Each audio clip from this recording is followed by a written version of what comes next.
Just minutes ago, the rumble of tension inside camp, new erupted into full-blown radio, has broken the story that Barcelona is yanking the captain's armband from Marc Andre ter Stegen. Imagine the hush that fell over the press room, the low hum of cameras clicking in disbelief. How could one of football's most dependable walls be deemed unworthy of leading his teammates? This isn't a routine press release, it's a seismic shift, a proverbial thunderclap that reverberates from the locker rooms to La Rambla. What stormy seas does this signal for the Blaugrana faithful? In the eye of this tempest stands manager Hansi Flick, who, at the behest of the club's hierarchy, will formally remove ter Stegen from the captaincy group. Picture Flick, usually composed on the touchline, now delivering the news with a measured calm that belies the undercurrents roiling beneath. Why entrust such a delicate message to the head coach himself? Because when tradition meets trouble, authority must wear the face of leadership. And yet, one wonders, can a manager's steady hand quell the whispers of dissent swirling around the team? Behind closed doors, Barcelona's brass argues that a disciplinary case open against ter Stegen renders him unfit to don the armband. It's as if a prized oak, once steadfast at the heart of a grove, now sprouts a crack at its base, suddenly too unstable to anchor the rest. By their logic, you cannot lead when you stand accused. The mantle of captain must rest on clean ground. It's a cold calculus, maybe even a brutal one, but in top-flight football, perception often equals reality. Will the players buy into this strict, almost clinical assessment? All of this flares from a single spark: ter Stegen's refusal to let Barcelona forward his medical records to La Liga. Picture him, arms crossed in steely reserve, guarding his privacy like a knight protecting his fortress.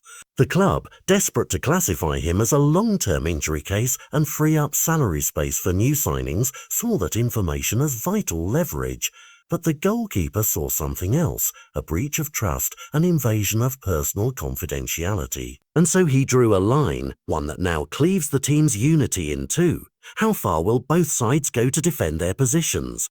Tempers flared, letters were drafted, and Barcelona swiftly opened disciplinary proceedings. Imagine the club's boardroom, the echo of stern voices repeating, "His refusal is unacceptable." In a matter of days, they elevated this quiet stalemate into a public spectacle, with drawn armband and all. The La Liga champions, ever conscious of image and authority, framed it as a necessary move. You cannot lead when you're under formal investigation.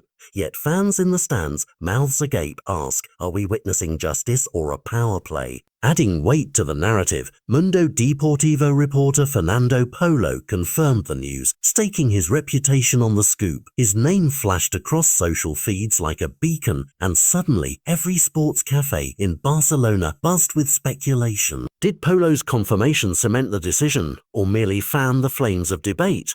Either way, the simple tweet from his account felt like a gavel banging down in a courtroom. Meanwhile, ter Stegen stands his ground, unwavering. No direct conversation has passed between him and the club. Instead, he sent his emissary, his trusted representative, to handle all talks. In this chess match of wills, the goalkeeper's silence is loud, echoing through hollow corridors. What secrets or convictions lie behind his refusal? And can negotiation survive when the principal refuses to speak for himself? Not to be outdone, Barcelona's legal eagles are scrambling for a workaround.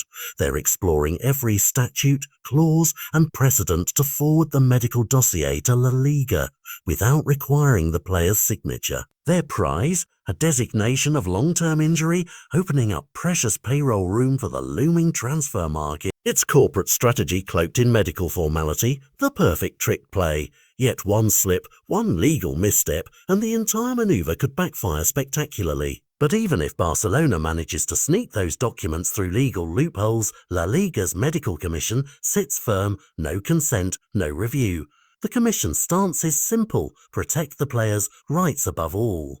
Think of it as a gatekeeper standing tall before an impregnable door, stamping it a consent required.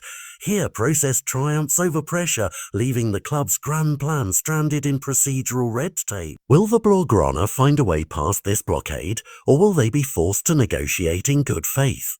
Amid the legal wrangling, the players' union, AFE, has extended a hand of support to Ter Stegen. Like a lifeline tossed into stormy waters, AFE intervention reminds everyone that beyond the sport lies a network of solidarity.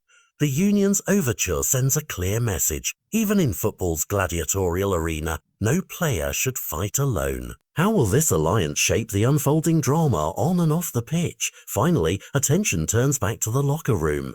Word is that several of Ter Stegen's teammates had already voiced solidarity, urging him to retain his captain's stripe. Now, as the club makes its bold move, all eyes will be on the dressing room door. Will the players march out under new leadership, or will they rally behind their sideline guardian? The next chapter promises locker room tension at its finest, where every glance, every half smile, every hushed corridor conversation could ignite the next spark. And with that, the question remains, who will hold the armband when the whistle blows next?